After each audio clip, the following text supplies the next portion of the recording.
životom si nasledovala božské dieťa, ako obeta milosrdnej lásky Božej.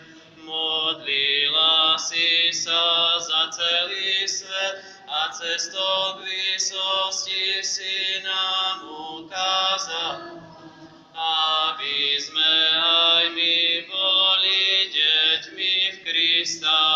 Preto spolu s anielmi sa teraz raduje tvoj duch.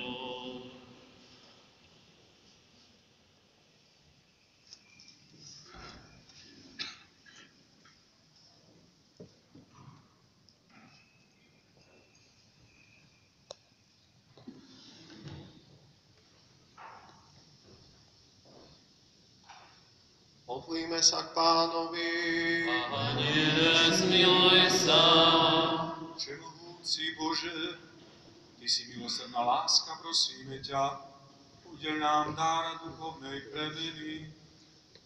Daj, aby sme v Tvojej cirkvi žili pravou láskou, aby sme ťa milovali viac ako všetko ostatné a tiež, aby sme si všímali potreby cirkvi, sveta našich blížnych, aby sme sa tak ako svätá Terézia modlili za kňazov a misionárov a tiež prispievali k spáse tých, ktorí ťa ešte nepoznajú, i tých, ktorí ťa opustili.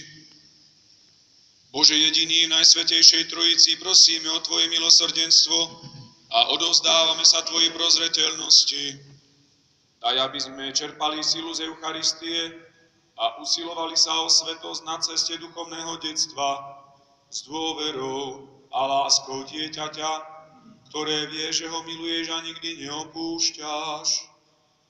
Dobrý Bože, na príhovor svätej Terézie, ktorá prisľúbila, že nám z neba zošle dážď ruží, obdaruj našu vlast, rodiny a nás samých milosťami, o ktoré ťa s láskou a s veľkou dôverou prosíme.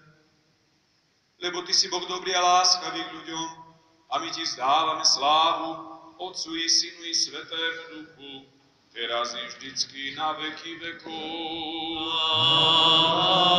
Amen.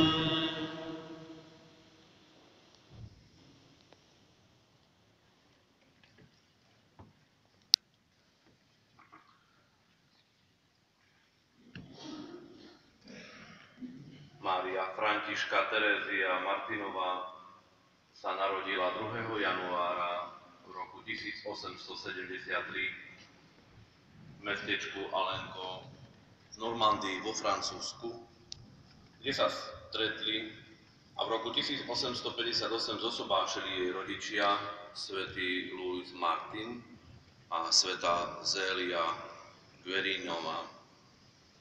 Bola najmladšou z 9 detí, z ktorých len 5 prežilo detstvo. Mária, Pavlína, Leónia, Celina a Terézia. Rodičia, svätý Louis a svätá Zélia, ktorí boli kanonizovaní len nedávno, 18. októbra minulého roku. Boli zbožní katolíci a obaja uvažovali najprv o rehoľnom živote. Svätý Louis Martin, úspešný hodinár a zlatník, v roku 1870 predal svoj obchod, aby doma mohol pomáhať manželke v jej výnosnom čipkárskom remesle.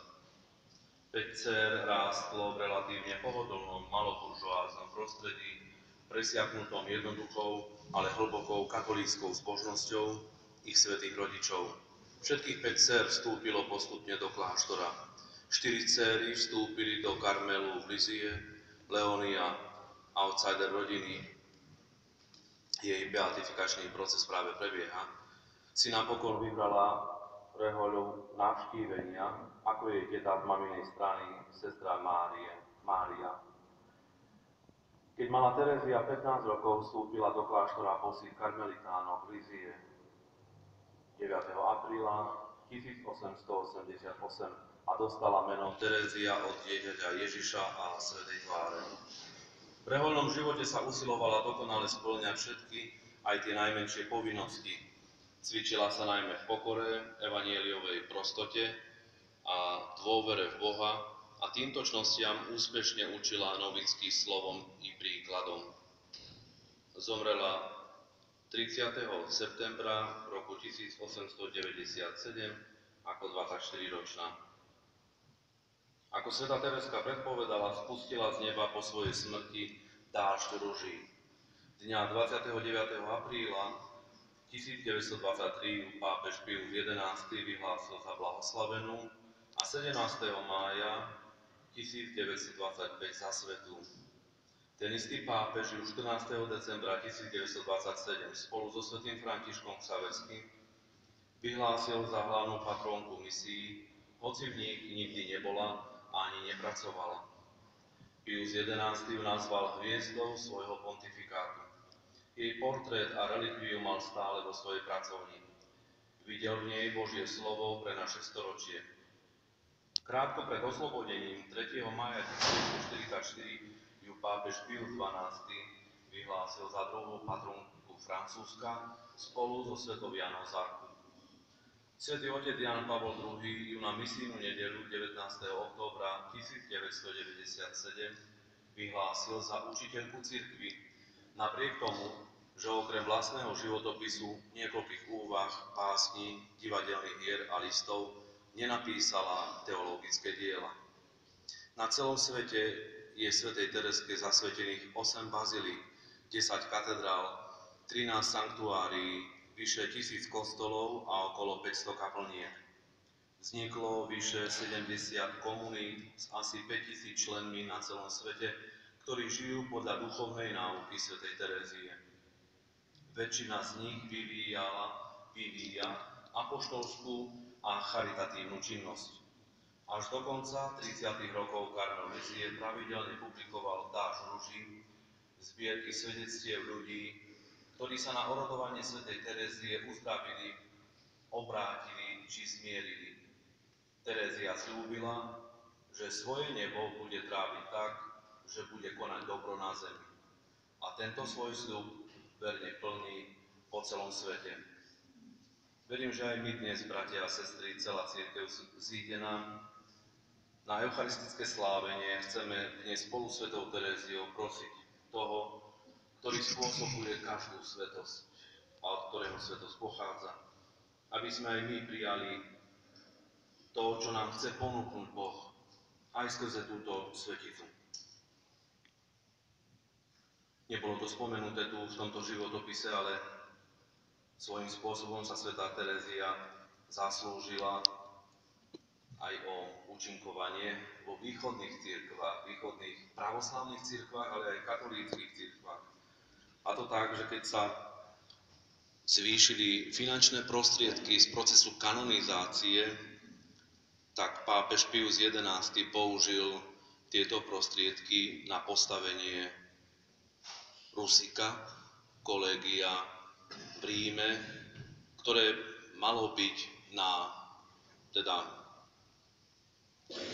alumni, tí, ktorí vlastne tam ako seminaristi študovali, formovali sa, pripravovali sa na misie v Sovietskom zväze. Žiaľ, tieto misie nikdy sa naplno nemohli uskutočniť.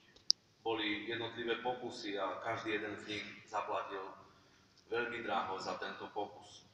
Nebudem teraz spomínať všetky životopisy, teda všetky mená, ale za všetky spomeniem prvého rektora Vendelina Javor, jezuitu zo Slovenska, ale tiež Američana Waltera Čižka a ostatných, ktorí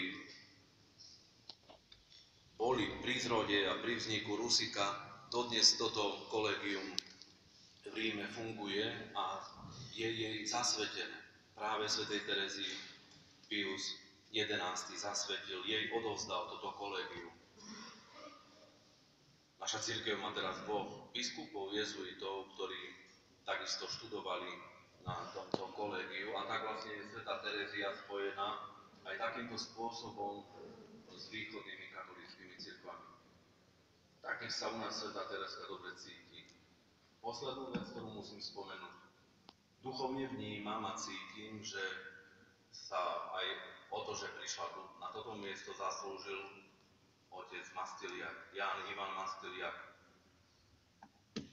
proces blahorečenia Jana Ivana Masliaka sa začal. A tak obetujme aj, ako teda on bol veľký ctiteľ.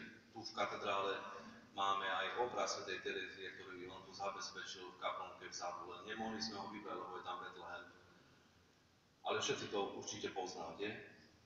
Tak prosme teraz, keď je tu svätá Terezia, aj o to, aby proces blahorečenia Jana Ivana Masliaka začal, úspešne prebehol, završil sa, aby sme Jana Ivana Masliaka mohli uctievať na oltári. Tak teraz nech sa páči, už môžete jednotlivo pristupovať k relikviáru a v krátkej modlitbe pobudnúť niekoľko sekúnd a potom tou stranou, kde visí obraz Božieho milosrdenstva, aj keď je nás veľa, a nie je tam, kto vie, ako voľno, ale nejako takto potom si nájdete svoje miesto, či zostanete tu s nami v katedrále na tú archierejsku, alebo potom, že máte cestu niekde, tak nech sa páči.